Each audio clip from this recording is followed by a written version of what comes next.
The state plays a very powerful role in shaping the education systems and the workforce and training systems in our respective states.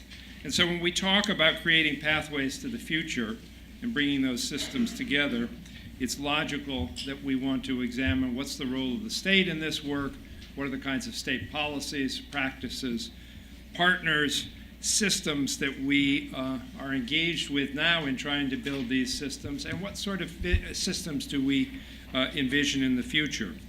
We're going to explore what states are currently doing in this work right now, what they'd like to do, what sorts of impediments they're encountering along the way in doing the work in some of the leading states, and finally what that work looks like when it's fully built out in the future. I'll mention just a word from the Massachusetts perspective because I'm not going to be functioning as a panelist but rather as a moderator. We've made some substantial but still modest steps, I think, toward creating pathways. The Patrick Murray administration recently awarded a grant to 10 of our gateway cities to develop career academies and employer councils in each of those cities that received the grants. We have designated 3 particular pathways projects involving community colleges and high schools, one in information technology, one in the healthcare field, one in advanced manufacturing, that deliberately link up a community college and a set of high schools in different regions of the state, one in Boston, one in Metro West, one out in the Springfield area. And each of these pathways is designed to demonstrate in key regional markets that many more young people can complete high school and attain a post-secondary credential with value in the labor market and get launched on a career while leaving open the prospect of future education. And we think this is important to demonstrate. We've just done some substantial community college reform in the past year. We're hoping to interest all of our community colleges in this kind of a deep partnership with their regional high schools and career technical schools. And so we're making some headway on that, and we're proud of that work. So the way we're going to proceed in today's panel is I'm going to ask each of the panelists to make a short statement that kind of outlines the state of play in their respective state right now in terms of creating pathways to the future. And then we're going to engage in some questions that I will have for panelists here, and then finally we're going to open it up to you, members of the audience, for your questions and comments. So without any further ado, Joe, why don't we let you start, and we'll move right down the panel from my right to left. Thanks. Good morning, everybody. It's wonderful to see the weather. It's spring. Kentucky has been a really exciting place to be the past several years. We have a long tradition of education innovation over 20 years worth, and we've actually picked up the pace in the past few years. Let me say, I think there are 2 specific preconditions to Kentucky's success. The first is that in 2009, our General Assembly enacted a very clear public policy that said we need to reduce remediation, we need to enhance the relationship between secondary education and post-secondary education. So it actually required the post-secondary community to talk to the secondary community. A simple step, but it actually took an act of the legislature to get it accomplished, and the results have been, and the impact has been significant. The second precondition, I think, is leadership, which is true across the board, but this leadership has been willing to work together across those ancient boundaries and ancient silos. So we actually have the Department of Education, the Education Professional Standards Board, which is our teacher licensure organization, the Council on Post-Secondary Education, the Department of Workforce Investment, and the Cabinet, all cooperating and working together on different elements of the strategy. Now, into some specifics. On the secondary level, the State Board of Education adopted a new state accountability system that established standards for college and career readiness, and it incentivizes school districts to focus on the career readiness through the use of a bonus point for students who are both college and career ready. So the standard that the state uses to determine whether a student is career ready is a two-part standard.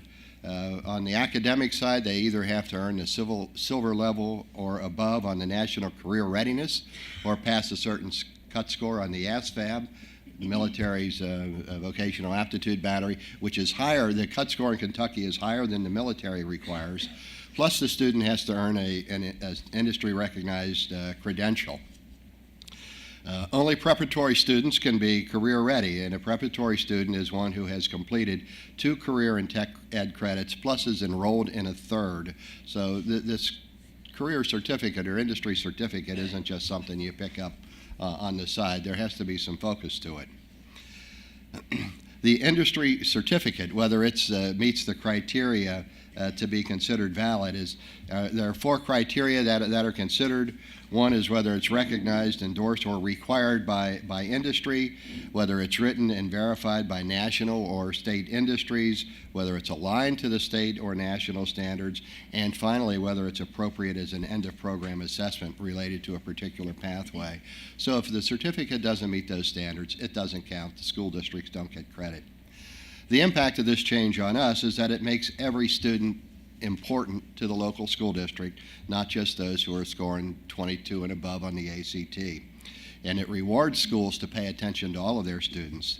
And as an interesting side effect, the School Boards Association has become huge fans of career readiness. They say that their local school board members can relate much better to the idea of helping a kid get a job than they can to the concept of distinguished or proficient. So it's really engaged the local school boards. So that's on the accountability side. Kentucky's reorganized its career and technical education system. We had 2 dual systems, one in workforce investment, one in the Department of Ed. We've merged them, and we can talk about that.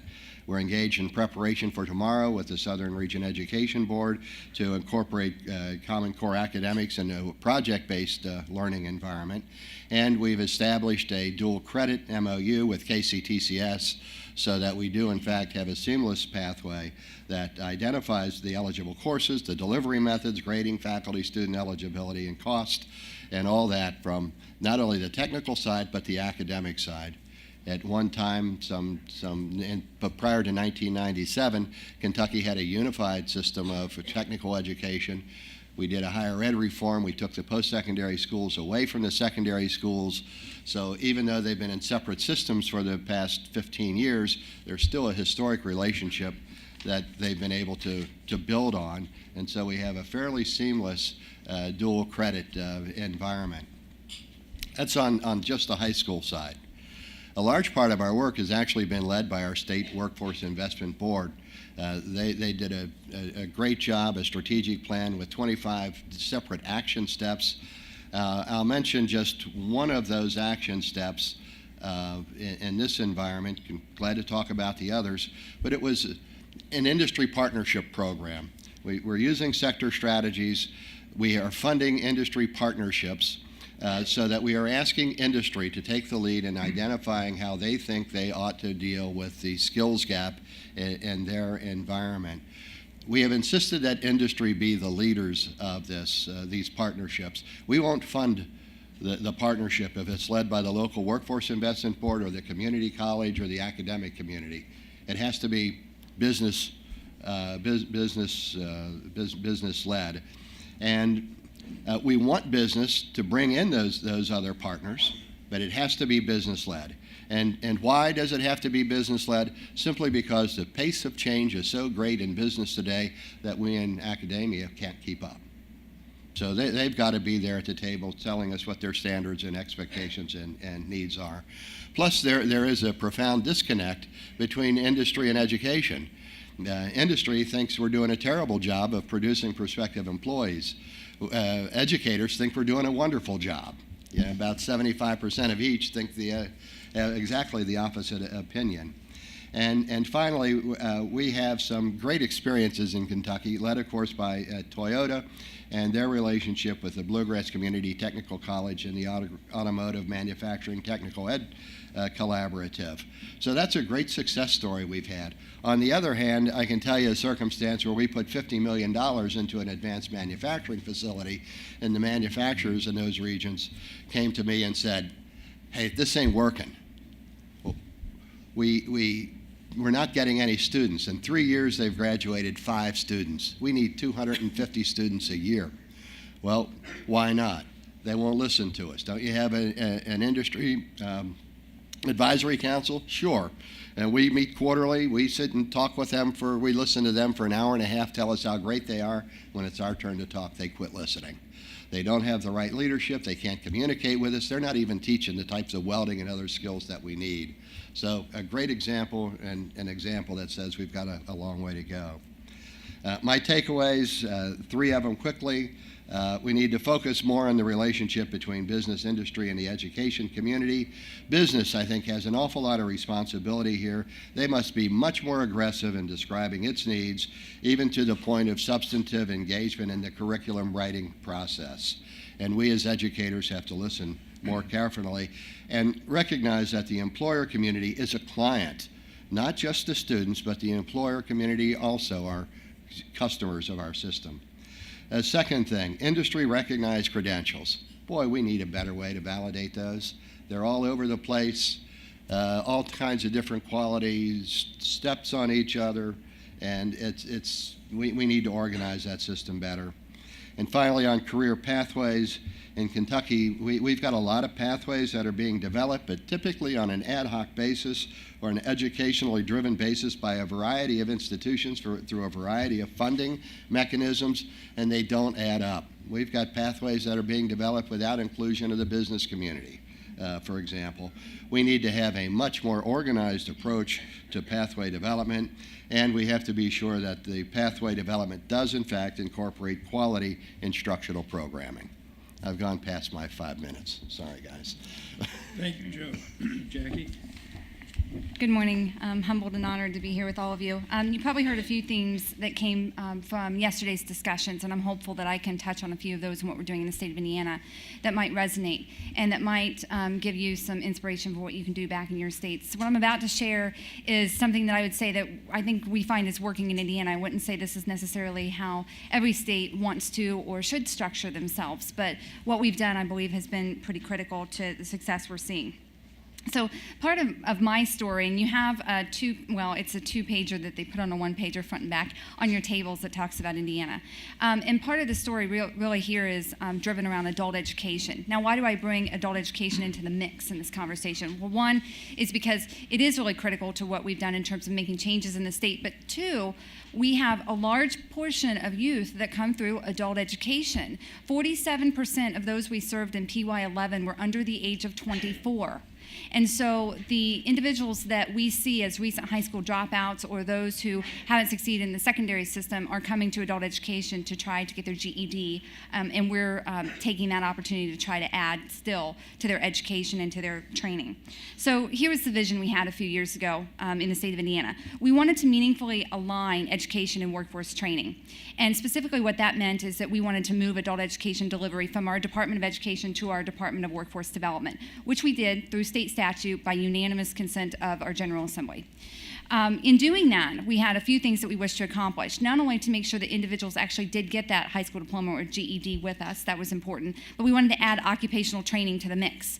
And we wanted to do that in a very specific way, in that we wanted to select 6 industry sectors that we found through our Indian Economic Development Corporation, our Department of Education, our business partners, and what we could tell from research and analysis from our LMI group internally would be those that would have long-term and short-term job prospects. Moreover, we picked certifications within the 6 industries that could be delivered in 16 weeks or less that led to industry-recognized credentials that were largely stackable at the post-secondary level, and that could be delivered by CTE partners, by our post-secondary partners, but by those who would be invested in making sure that students did succeed. What we added then to that mix is that we added the components to adult education, which included that adult education would not only be competed, which is a requirement by federal statute, the federal funding we receive must be competed, but that we would do that on a performance-based structure, and that performance-based funding would become very much a reality in adult education delivery, as would the occupational training that was attached to it. So in addition to the performance-based funding, we set up a regional structure in which to deliver adult education and in which to deliver services to those who were serving in WEA Youth, which included our JAG students, and for those that we were serving in post-secondary CTE in particular. So we have, within my area of purview, I oversee all of adult education, all of WEA Youth, including JAG, CTE post-secondary, all policy for the agency, and so all of this kind of comes together in terms of alignment. So in delivery of adult education, we have 12 economic growth regions in the state of Indiana. We ask for a consortium to come together to actually compete for the funds. That consortium consists of adult education providers, CTE providers, post-secondary providers, business and economic development at the local level, as well as our workforce partners. So critical to their plan when they compete for funds is how they will work together to bring not only federal funding streams, but state funding streams and local services in terms of comprehensively serving individuals that come in through any door. No wrong door to be entered by a client, essentially. So with that in mind, there are a few things that developed very quickly. This switch just having taken place 2 years ago and us having now a full year of results to show for it. We saw a few things. One, this requires a great deal of goodwill. As you all know, right, the funding streams were not designed to work together. The measurable outcomes do not align. What's expected of us at the federal level is not cohesive across these different areas. So it requires a great deal of collaboration and, again, goodwill. And maybe you've heard the quote that I've heard about collaboration. It's an unnatural act between non-consenting adults. And we saw that lived out, right? And yet, where it's going well, it's going really well. And not only that, they're leveraging other funds to help support some of these same types of initiatives. We can make the case to our state legislature, which is how I spend many of my days now, to not only get more adult education funding, but to get more funding for our occupational training, also called Work Indiana, which you'll see on the handout.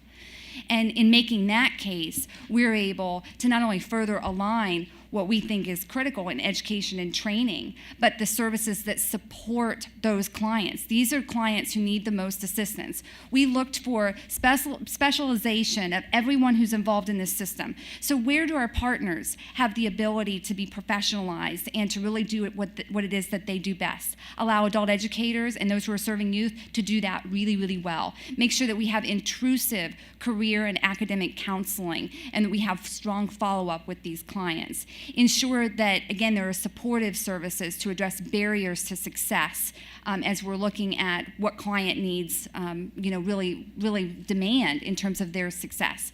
Get short wins, again, in not only short periods of time, but make sure that not only providers, but our students are invested in that. We think that high expectations are a sign of respect. And so we insist throughout the system and down to clients that we increase the level of learning and the shorter period of time in which to get to that learning. That's where performance-based funding really comes into play. So with a few of those things in mind, let me just tell you what the first year looked like with adult education with us. We saw a 44% increase in level gains. So a level gain, for those of you who aren't familiar with the adult education world, is 2 grade level equivalents of learning.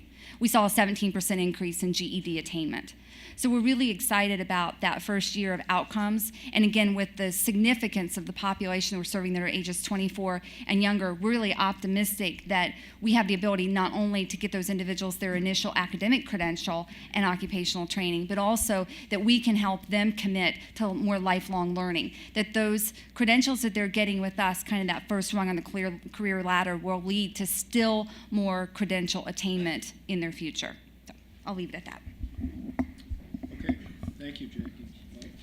All right, thank you. And I do want to recognize I've got some partners here. Kathy Howell is our Senior Vice President with a large health system that's really helped us in Kansas, and Jay Scott is our secondary partner, and they can tell you later what was right and what was wrong, and probably could do a better job up here than I can. But I wanted to just talk a little bit about where we started, the decision-making framework that we used. I've left a little handout. I'll just quickly go through those, and then we can talk about those perhaps later. But when we started, in about '05, we had, how many have bond finance training in their state for business and industry? If businesses come in, your Department of Commerce's might incent them to have training. I mean, there's programs such as Quick Start in Georgia, and Alabama has a program, several states. And in our state, about 5% of those dollars they were using our post-secondary community college system for about 5% of the time. And so as we heard, there was a big disconnect between business and industry. And you talk to the education side, I'm an educator, but it was almost like, have you ever played like word bingo? You know, we're nimble, flexible, responsive. You know, we have synergy, we're collaborative, we're, you know, and I was always like, so what does that actually mean? You know, in terms of, so our decision framework started out to say, when we make a change with our system, what is different? And what's it going to mean to do different on a daily basis? I'm not talking about starting a conversation or a dialogue, but what is actually different? And second, how does it live beyond people? How do we undergird it with policy and statute so that when the good people that did the collaboration, that were friends, that happened to create that energy and that so many times we see as governors turn over, that then it just leaves. So how do we give that some permanence? So here's what we did. With our Kansas Board of Regents, which governs our universities and coordinates our locally governed community and technical colleges, we have a joint position now with the Department of Commerce.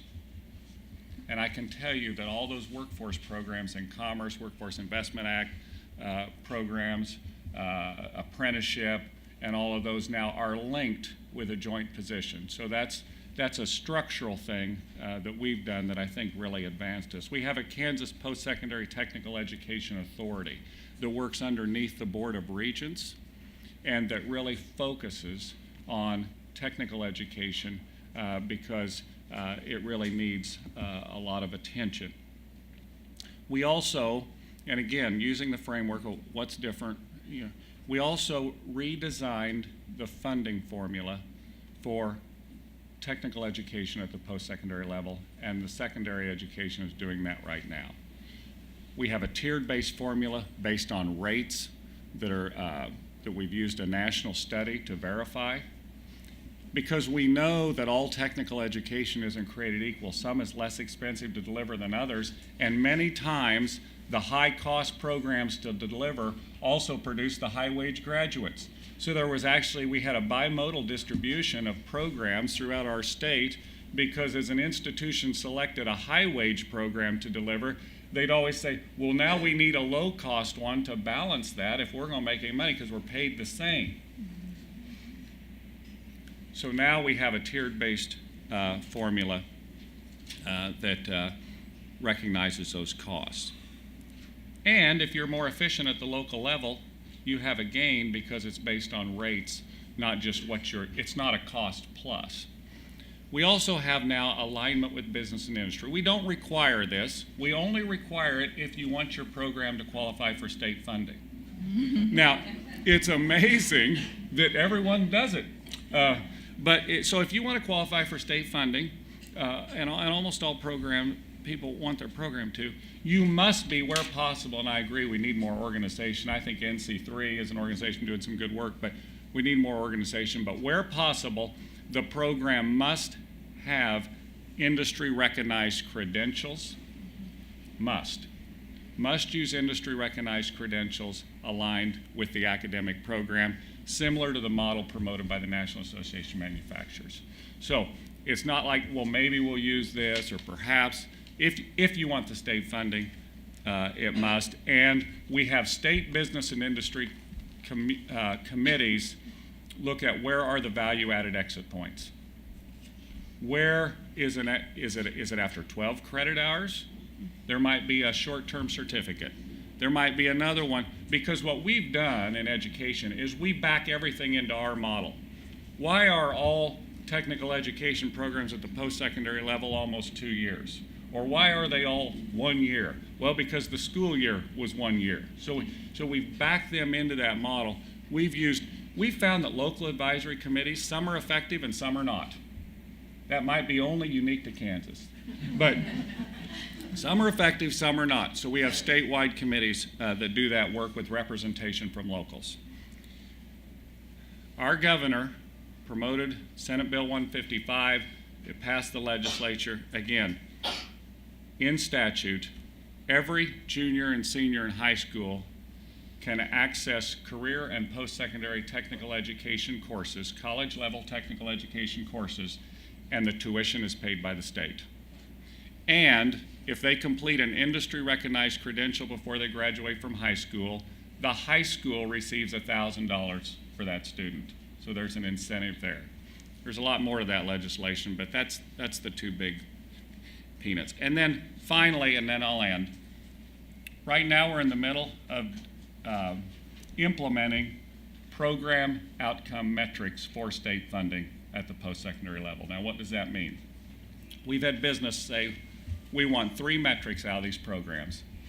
The number and percentage of students who received an industry-recognized credential, the number that got a job, and the wages of those jobs.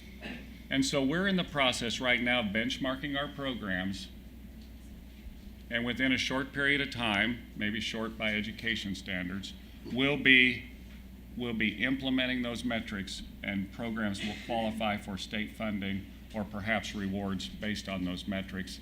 So now we've looked at the input side and also the output side. Thank you, Blaney. I want to keep listening to these folks, actually. It's great information.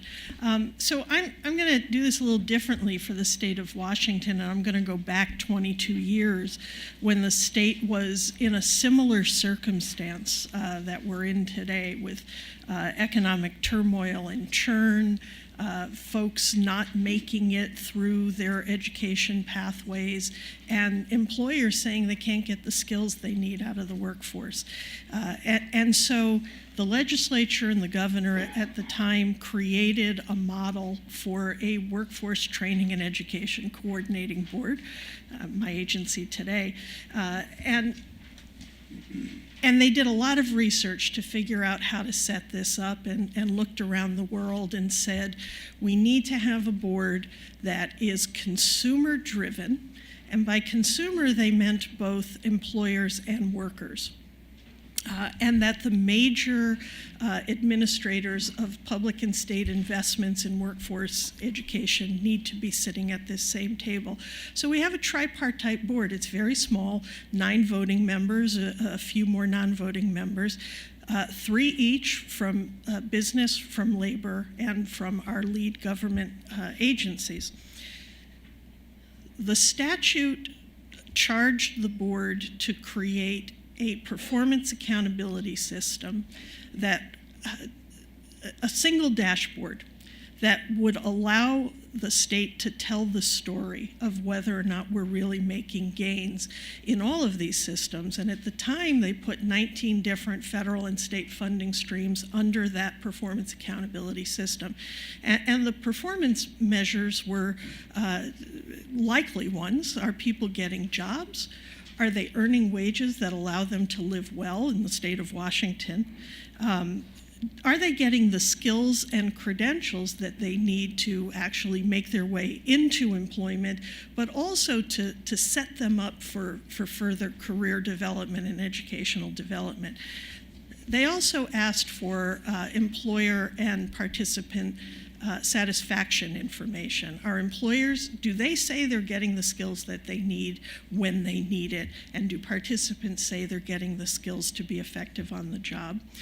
And then every 4 years, we do a return on investment analysis, a net impact analysis that tells taxpayers, are these investments paying off?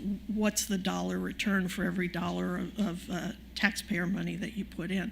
And so that's 22 years ago. And the state of Washington has done incredibly well in making huge gains. And so we see that we're always or almost always in the top half of rankings for economic and educational success indicators in the nation, and often we're in the top 5 or 10, which is fabulous. The board has 3 major responsibilities. In addition to the performance accountability role and evaluation role of the system, they also do a state strategic plan that encompasses all those funding streams that I talked about. And those funding streams cover secondary education on up to whatever, to career development, post-secondary education, apprenticeship, some of the services for targeted population groups as well. So the state strategic planning role is an important one because, again, it cuts across all of these efforts and creates a single set of goals that all of these systems together have to align towards. And these are stretch goals. So it's not the goal as measured for each of the siloed funding streams, but instead, how do we do as a collective, cohesive, coordinated system? And then the third role, and I thought this was pretty cool when I came out to Washington. In statute, the board is charged with providing advocacy on the system or about the system to the governor and the legislature. So we do policy development based on what we learn through this evaluation role. And there is a handout, and it'll tell you about some of the efforts that have taken place and are going well. So the dual crediting and cross-crediting. We've really worked to blur the lines between academic and technical education. Many folks are familiar with our IBEST program, Integrated Basic Education and Skills Training. And I know that's gotten lots of national attention, but that's only one of these kinds of programs. So in the K-12 system and in the post-secondary system, that blurring of lines is there. We do work with programs of study and those articulated pathways for students. We try to shorten the time to credential, meaningful credentials so that folks can get jobs, and where we can, have earn and learn options available for folks. Let's see, what am I missing? So another area of evaluation or research that we do is a skills gap analysis to make sure that in those targeted industry sectors and those occupational areas, we're able to see whether or not we're lessening that gap so that employers are getting what they need, and students and Washingtonians can say, okay, we know that there are going to be jobs available in this area. So one of the other areas that we see is better, more strategic investment in high employer demand programs of study. So I say all of this. There are great models in Washington, but we haven't been able to take them all to scale. And that's where we are now. That's where we sit now with our state strategic planning. So we were doing our state strategic plan. Again, we do it every 4 years, and last year we went on the road to talk to stakeholders, constituents from across the state to say, what do we do now? What needs to be different? And what we heard consistently from every possible constituency group was that we've got to move the needle on the folks who continually get left behind. So even though our programs do better than their counterparts nationally in almost all cases, there's still a percentage that isn't making it. And sometimes it's in the 20 to 25% range, other times it's in the 30 to 40% range, depending on the subpopulations that we're dealing with. And when you look at that set of folks who aren't making it, they look the same year over year, right? They're our most disadvantaged, our multi-barriered, our people with disabilities, our people of color. They're not making it. And they said, how do we do this differently? And whenever we do our state strategic plan and we set the goals, we say all. All is always the target. when does all really mean all? And so the plan now is an all means all model. It's employment for all, and it's pathways for all. And it starts from a belief that there is a place in the economy for absolutely everyone who wants to get there. Our job as a system is to create the right pathways for everybody to make it economically. And just let me give you some of the key elements. Work integrated learning. And this is at all levels for every population, every funding group. Employers and labor need to be at the table helping teachers figure out how to do project-based learning, how to get internships and externships, job shadows, whatever it is.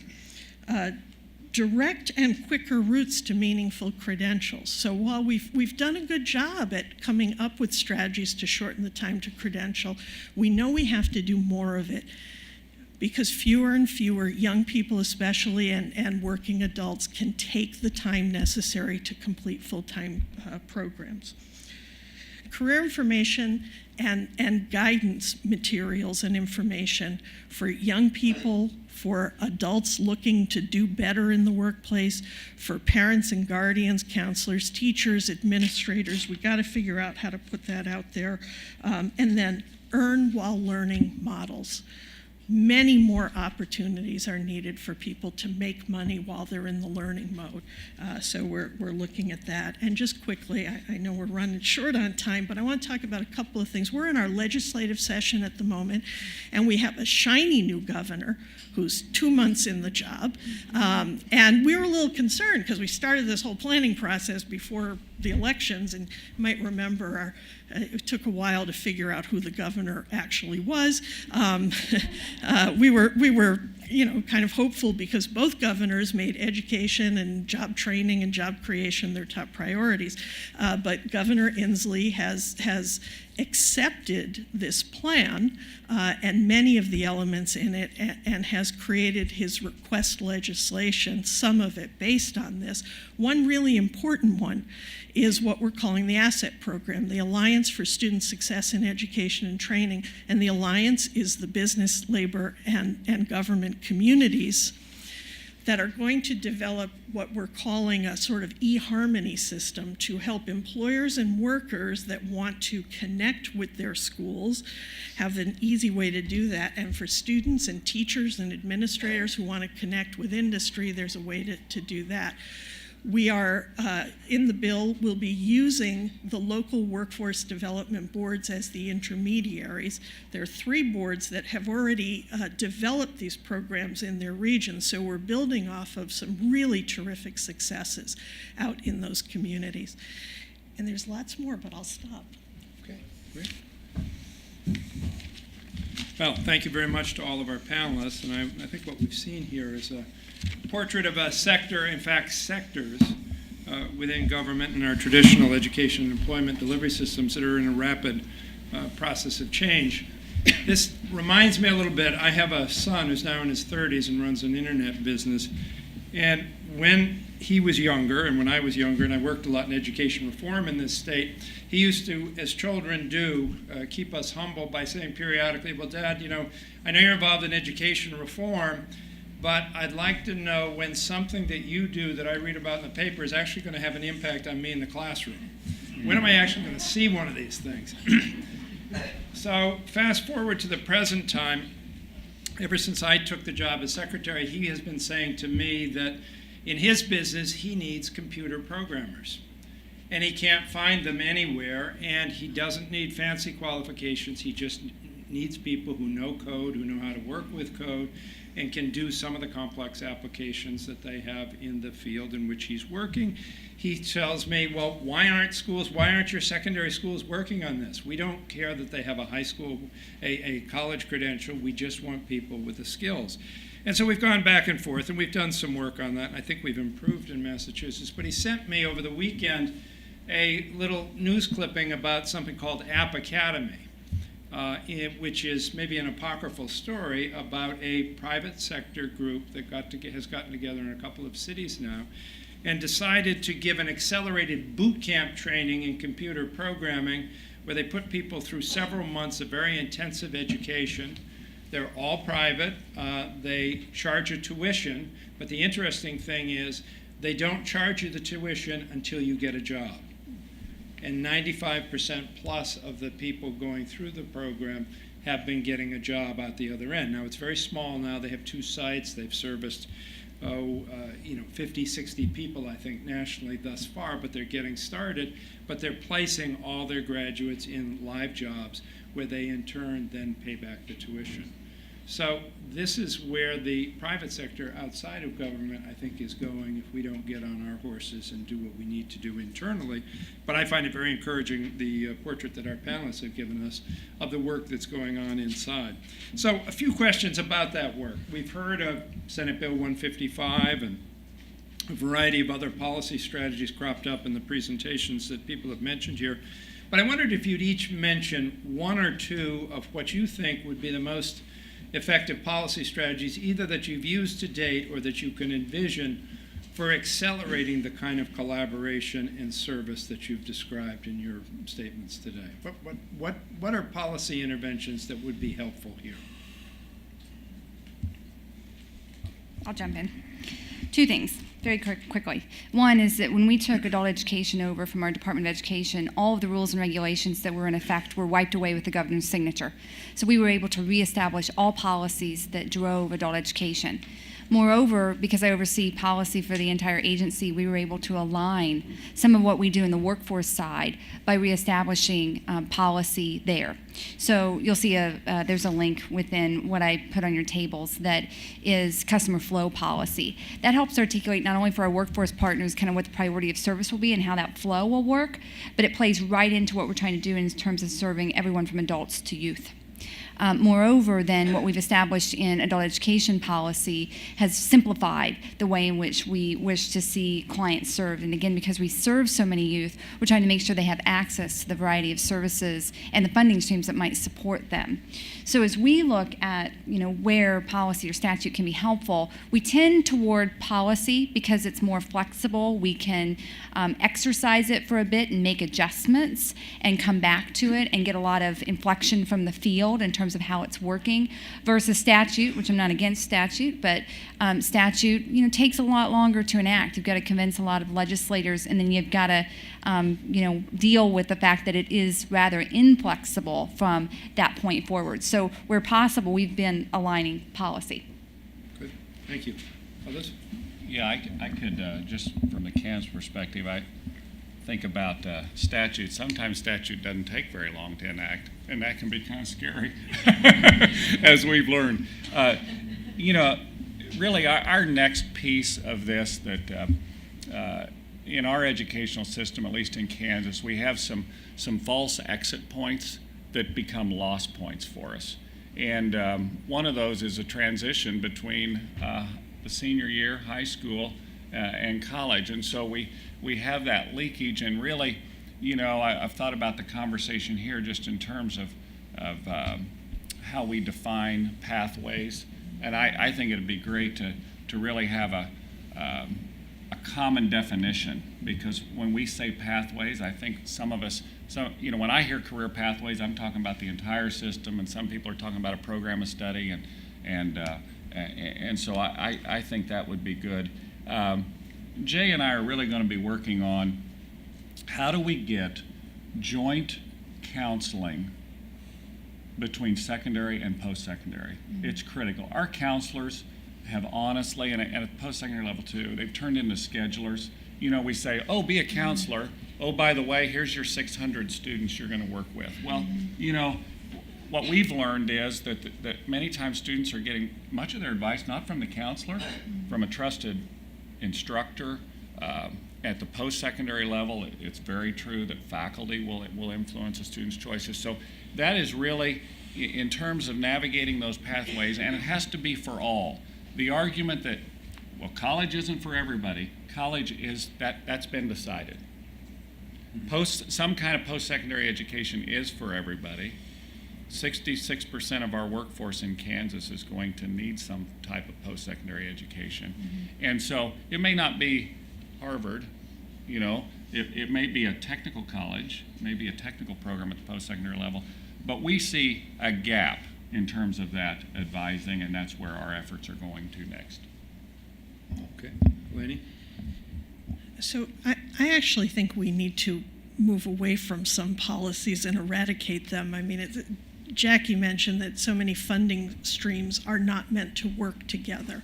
And I think from a policy perspective, the feds, the state need to set high-level strategic outcome measures and goals for a very large system, and goals and measures that all systems are responsible for, and move away from the often ridiculous, restrictive process measures that so many of the funding streams look for.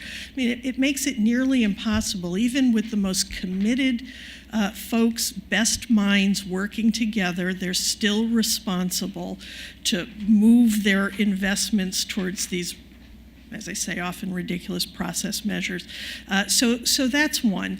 I think from a policy level, a lot more flexibility in how funding is deployed, especially at a local level. But from the federal side, I'd like them to let states have a little more flexibility in how they use their funding.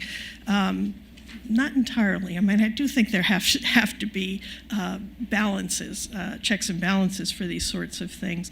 And then the last thing I would say is we've talked throughout this conference, and we talk about it in many of these contexts, about the important role of the intermediary, especially an intermediary that helps bridge that communication gap between industry and education.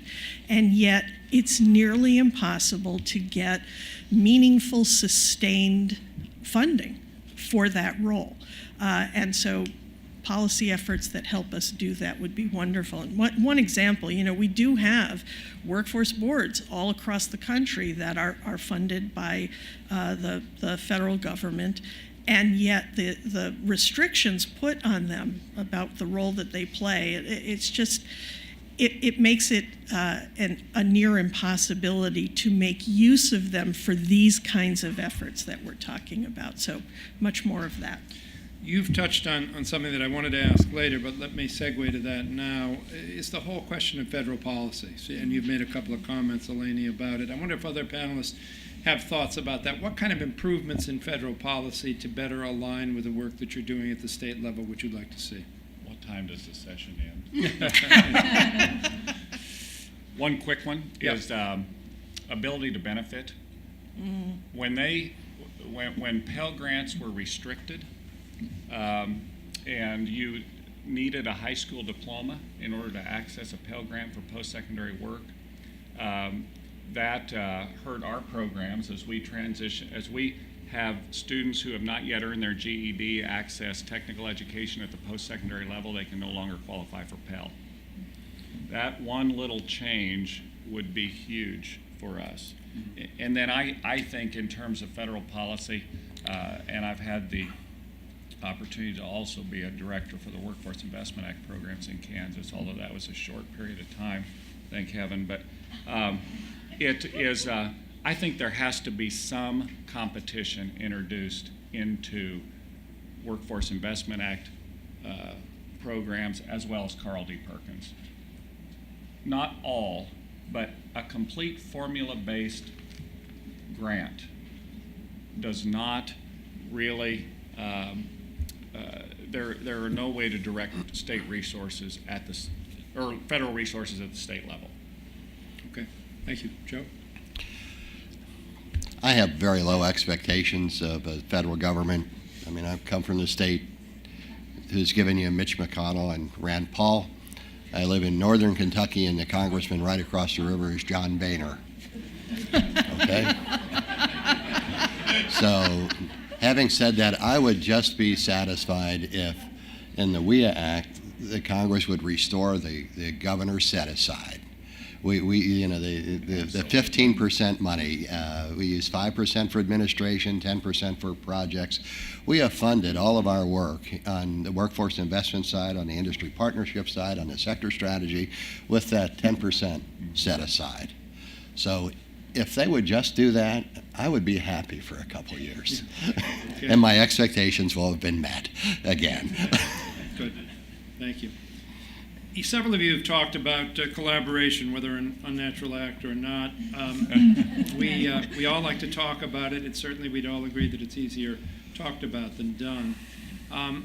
Several of you have talked about interagency or inter-cabinet collaboration within your respective state governments, so I'd be interested to hear about structures or policies or practices. For example, here in Massachusetts, we have the Secretary of Labor, Secretary of Education, the Secretary of Economic Development working together as a team on these pathways projects and reporting regularly at cabinet level to the governor about that. But I'd be interested in the structures that you've developed there.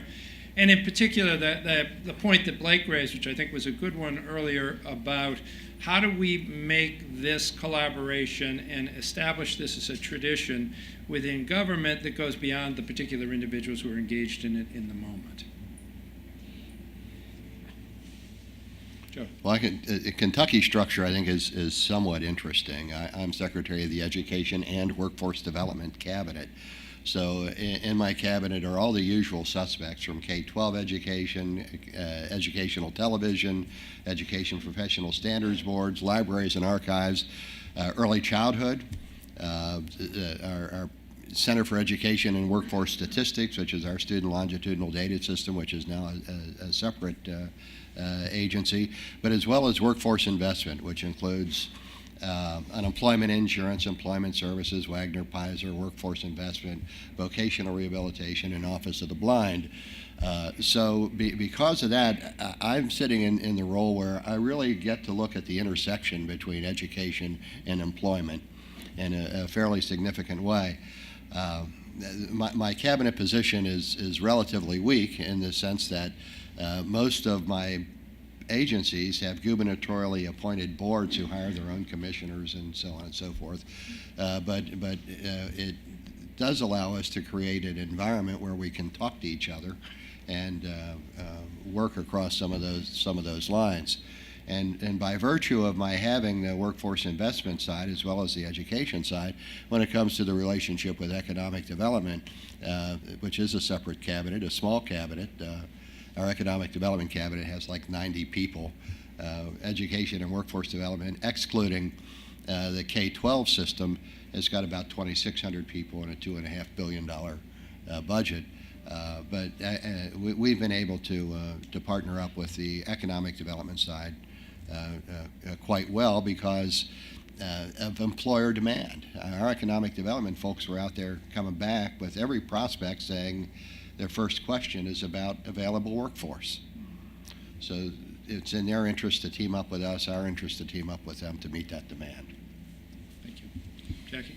So the state of play in Indiana, I'll touch on that in just a second. I'll first say this, that the statistics are alarming. You probably have this in your own state. 1 in 3 in our workforce don't have the post-secondary skills necessary to be employable over the long term. 1 in 3.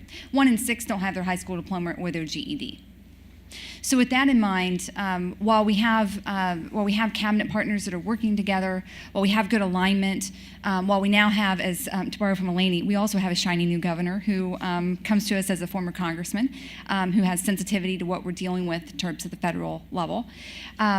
We have him very much focused on jobs and education and training and alignment of all of those for purposes of economic development, business retention, business attraction. I think that's fairly common across the states. We are one of 13 states that has a separately elected Department of Education superintendent, however. So that also is a shiny new position in the state of Indiana. That person's been in place for 2 months. So we have some collaboration. Certainly we have to work a little bit harder at within terms of working with our Department of Education colleagues, but many of the others, economic development, workforce development, we're seeing great alignment, not only in terms of what we see in terms of the need itself, but how to address that need. And with the common approach of saying we need some statewide framework to allow for then regional or local inflection. We need to be, to borrow from a colleague of mine from Oregon who said this a few weeks ago, we need to be tight on the what, loose on the how. And to Elaine's point about policy, that's what we try to implement in policy, would be let's insist on a few things in terms of what we need to see, but let's be loose in terms of how locals get there and allow them to pick from a menu from the statewide kind of list or the framework itself.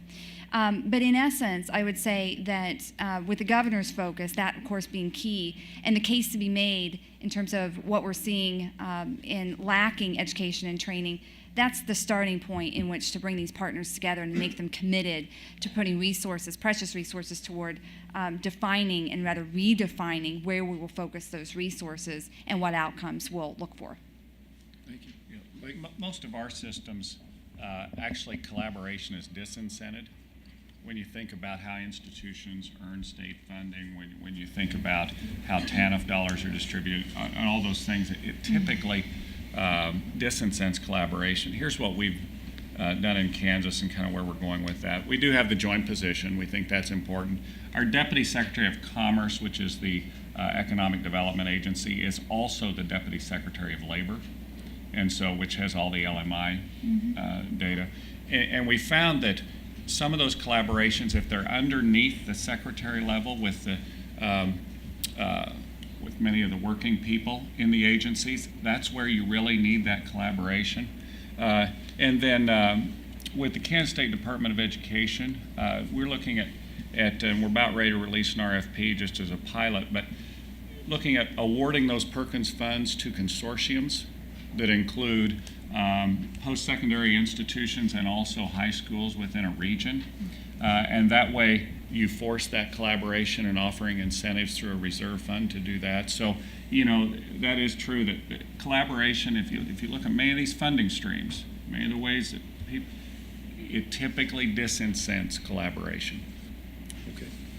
Thank you. I want to ask a question of each of you about vision, and both near-term and longer-term vision. So as you think about where you're headed 5 years out, what does a fully fleshed out pathway system look like in your state? Where would you like to be 5 years from now? What do you intend to do to get there in the course of the next year? So there's a near-term piece to this and a longer-term vision. You've commented on it a little bit as you've spoken in your earlier remarks, but I wonder if you'd just address that directly. Joe? Well, like Paul's son, when I talk with my people, I say that we get value from the work we do at our level only when it affects the relationship between the teacher and the student in the classroom so that the student learns more, only when it affects the relation, when it helps that person who wants a job get a job, or it helps that employer who needs qualified employees to have those needs met. Everything else is noise. That is where the rubber meets the road in my world. So while we've been working through all of these strategies, and they are very good, we're really circling the wagons to some respect. And where I see the real nub of this is in that relationship today between the employer community and education. I mentioned earlier, I really do believe, I've seen circumstances where, like Toyota has walked up and worked a deal with the Bluegrass Community and Technical College and has established a wonderful program. But it was the employer who took the initiative, the employer who wrote the curriculum, the employer who established the environment, the employer who said to the college, the credit hour system doesn't work. You need to adapt our way of doing business. We're going to put these students to work Monday, Wednesday, and Friday from 8 to 5. They need to be in school Tuesday and Thursday from 8 to 5. You need to incorporate in the curriculum all of these soft skills, all of this safety training, this communication business. It has to be part of the school environment. And you know what? Because Toyota's a big player and the school's really smart, the school adapted and the program is wonderful, and now we have several other manufacturers. that participate in that program with Toyota. On the other hand, I've seen the circumstances where we have the smaller employers, the ones who don't have the clout, work with the education community, and they want to do apprenticeship programs. They want the apprenticeship programs to be part of the community college work so that students get an associate's degree as well as their other training, but the schools just won't show the adaptability. And I'm fairly simple-minded. If you got enough clout, you can make anything in this world happen.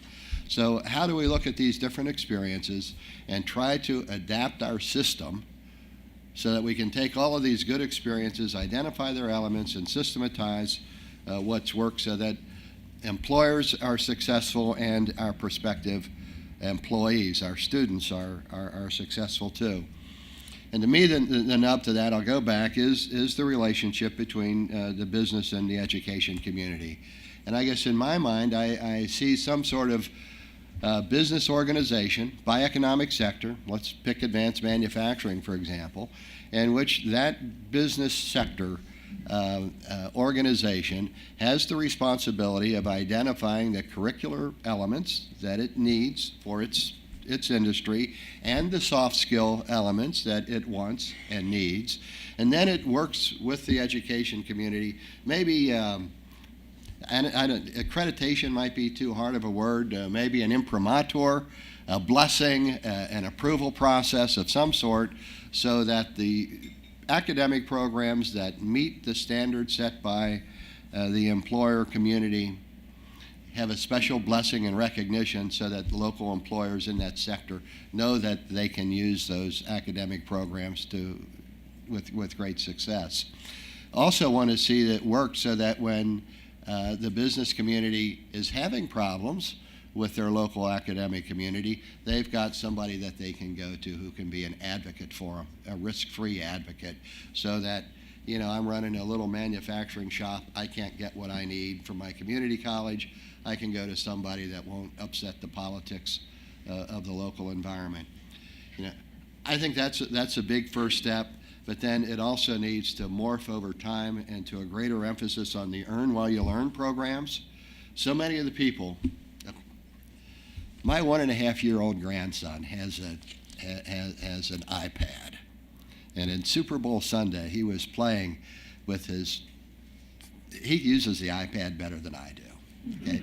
And it helps him, he colors, he can't talk yet, but he knows colors, he knows alphabet, he identifies animals, all because of his experience there.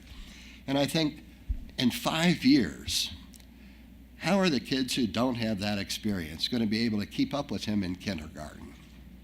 Okay? It just isn't going to be possible. So we're going to have to accept the fact that there's going to continue to be an incredible divide amongst our people, but we have to have pathways, opportunities for those 40% or 25% or maybe 47% who can access support and programs, Earn While You Learn environments, so that they can pick up and participate more fully in this. So I don't know, I probably went on a bit long for you, but Paul, that's that nub that I see. Let's tie the relationship between business and education tighter, a very different role from business than what it's had in this country in the past. We're not giving money, and we're not showing up, and we're not, singing Kumbaya. We're not throwing fest. We're actually having business engaged in the academic work of curriculum development in a serious role, and then move it more into the Earn While You Learn environment, again with the business leadership. Okay. I want to get a quick comment from the other panelists, then I want to save some time for questions. So let's just move down the line. Jackie? So I'll just say really quickly that urgency is critical to all of this. Go back to your states, express urgency, and then do something. I mean, and I know many of us have been working on many aspects of this, but as I heard yesterday, the same kinds of conversations keep happening year over year. And so I think the urgency around this back in our states is really, really important. A couple of places we can make great progress is we have one community college system in the state of Indiana, and yet dual credits are still being worked out all at the local level. I'd love to see us have some articulation across statewide dual credits. Still allow for some local dual credits. Don't get me wrong. Allow for some local articulation, but have some commonality across the state level. Moreover, we've already kind of narrowed our focus in CTE post-secondary. Instead of allowing for that to apply to everyone that was either studying anything except gen ed or liberal arts, we've since fine-tuned that. And we've said 2+2 model that Perkins insists upon, and that we'll do it in 8 areas of study, meaning you had to study in secondary in one of these 8 sectors, and then you have to study that in the post-secondary as well in order for those students to be eligible for those funds. I think narrowing around sector strategies or narrowing around industry clusters, those areas which in our states respectively have the most potential, that articulate over toward additional areas of study and that give opportunities for students right out of school to be employable, I think those are important places to focus. Thank you. Blake? Yeah, I think business engagement, as was mentioned, is going to be critically important. It's important to ensure that resources are continue to flow to this work. But in terms of where we're moving, we're going to try to control what we can. We are going to really be focused on a career pathways system and aligning our resources, both federally and state resources, towards a common goal. Because in Kansas, what's happening is it's not just the 25 to 30% that are falling out that we talk a lot about, but many of you probably were around and read the work of Dale Parnell and Dan Hull with Tech Prep. There is a forgotten majority that we really need to be looking at and focused on that are not getting the advantage of a robust pathway system.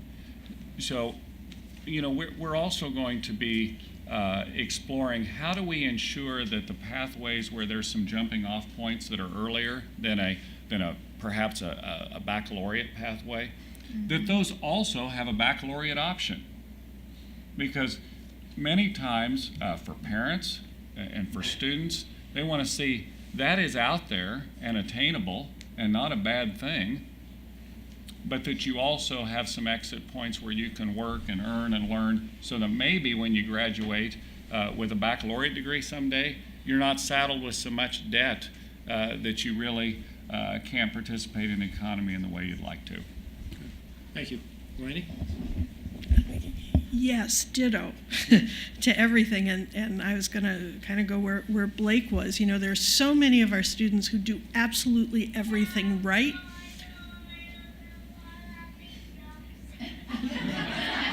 It's the next generation. Next generation, right. We're talking about you.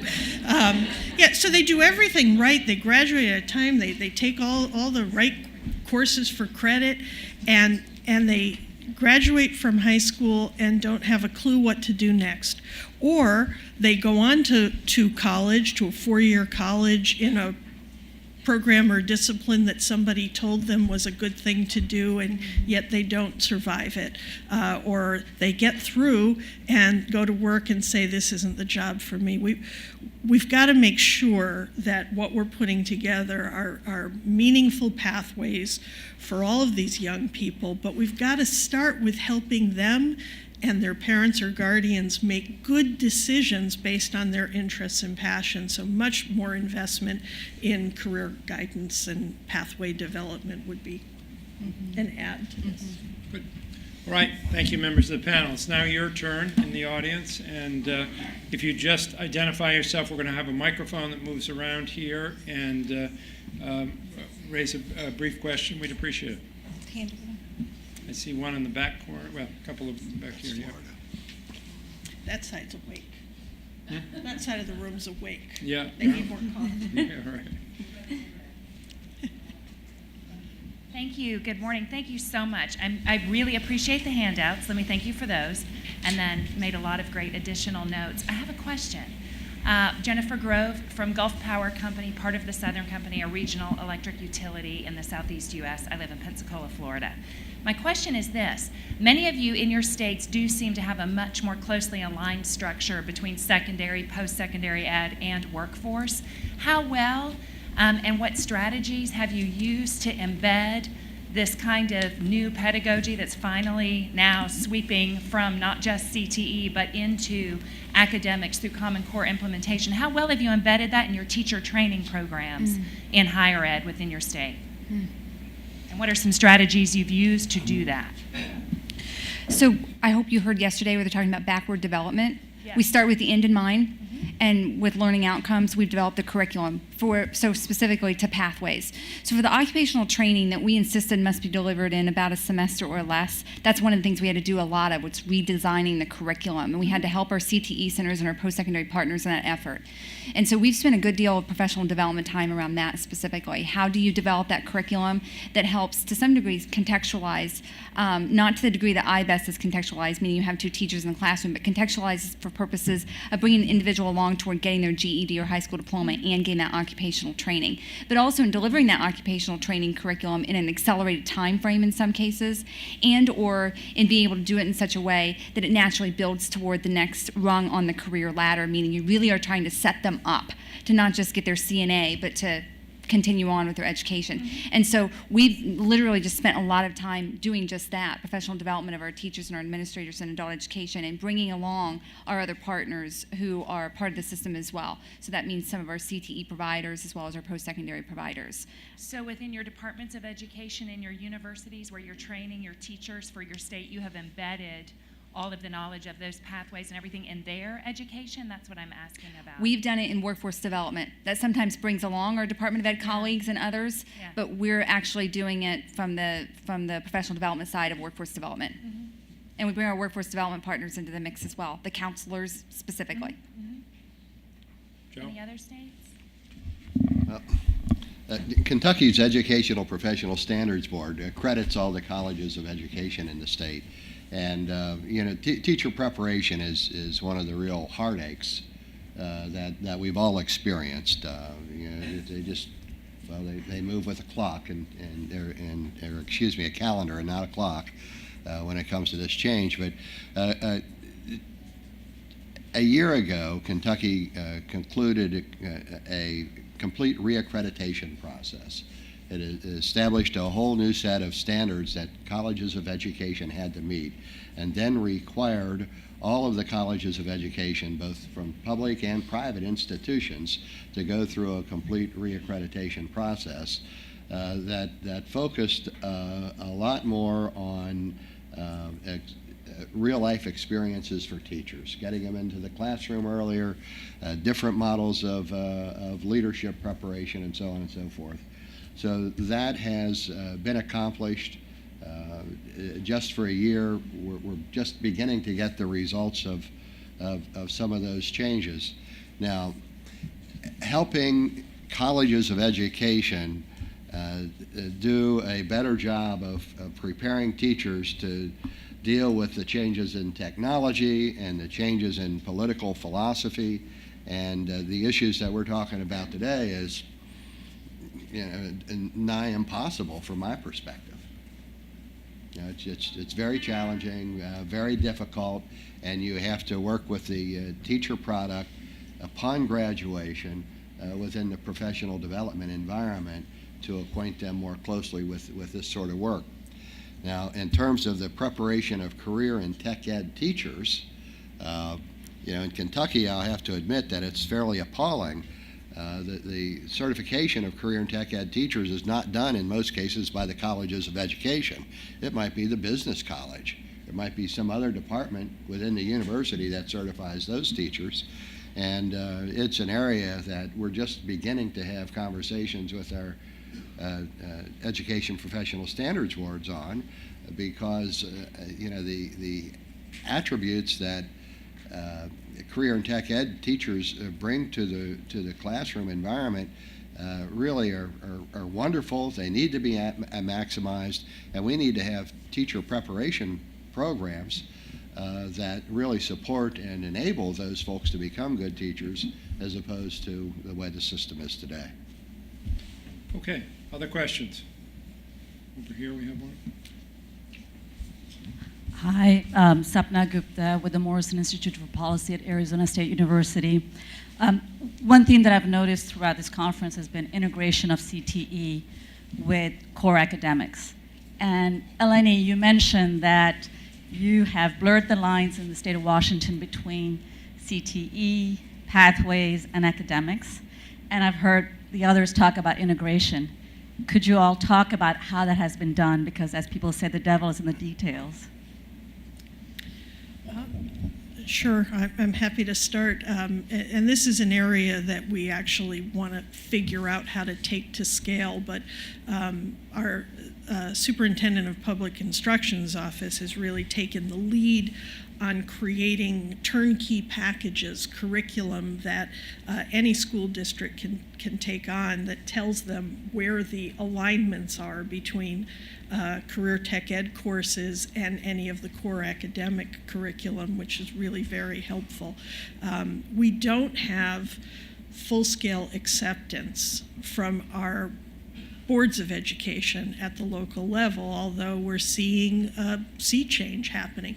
You know, for years, and I think this is true for almost every state, if not every state, there's been a powerful voice talking about four-year college for all, meaningful high school diplomas, and so school administrators, boards of education, and teachers have all been moving towards the measures that are set, leading folks in that direction. And our four-year colleges have not been progressive in accepting credit that's not transcripted as an academic course completion, right? So we're working across all of these organizations, sectors, constituencies to try to get some buy-in. We do have a multiple pathways work group that cuts across all these levels, and we're very thankful our director of our state school board directors association is here with us too, because we're trying to move the needle, as I say, at the local as well as the state level. Quick comment from Massachusetts on that, not so much in the how we get it done, but I remember the implementation of standards-based reform in 1993. A lot of people from career technical education came forward and said, you know, these kinds of core academic goals we can't achieve in our sector because we don't spend as much time, et cetera, et cetera. Our kids are not selected for their ability to do this. We as policymakers said, well, these are important entry-level skills. We're going to insist on them. You'll have to figure out a way to do it and get the time to do it. If you fast forward 20 years from then, the career technical education high schools now lead the comprehensive high schools in performance on MCAS, which is set at a very high standard. So they found a way to do it in the tight, loose format that was alluded to earlier. They found a way to tie in the career technical work they're doing with those core academic standards and actually perform at superior levels. So we're proud of that. Other questions? Can I just say one other thing? There's some flexibility needed. Sometimes you need 2 or 3 CTE courses to make up the core academic requirements. And so it does take some maneuvering and flexibility at the local level. I don't want to suggest that it's easy.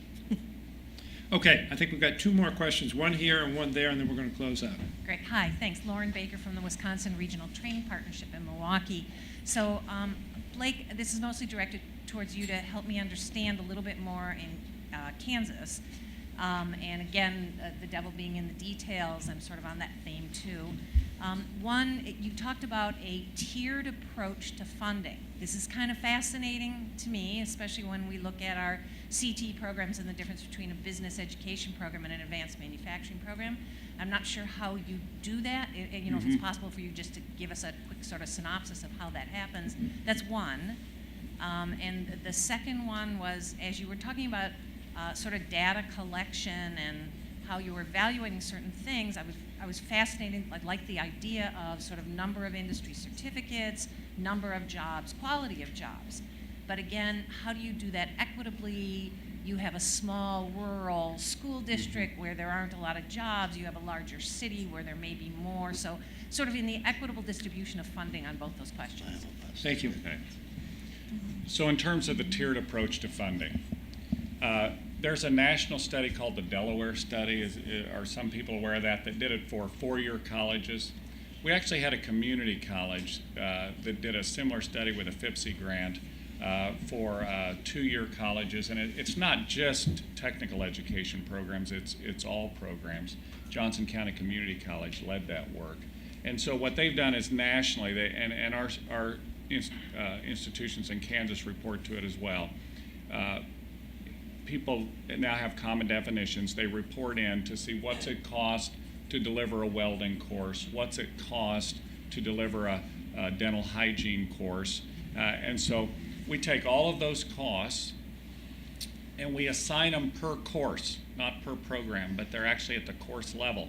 Because here's what we know, is that programs have academic courses that sometimes are less expensive than the technical courses. So it's at the course level.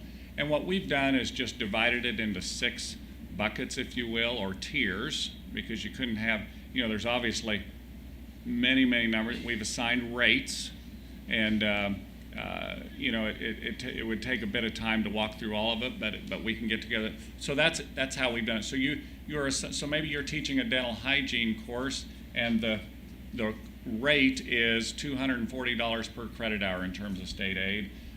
Perhaps the psychology course is $79 per credit hour in state aid, so it's just a different rate.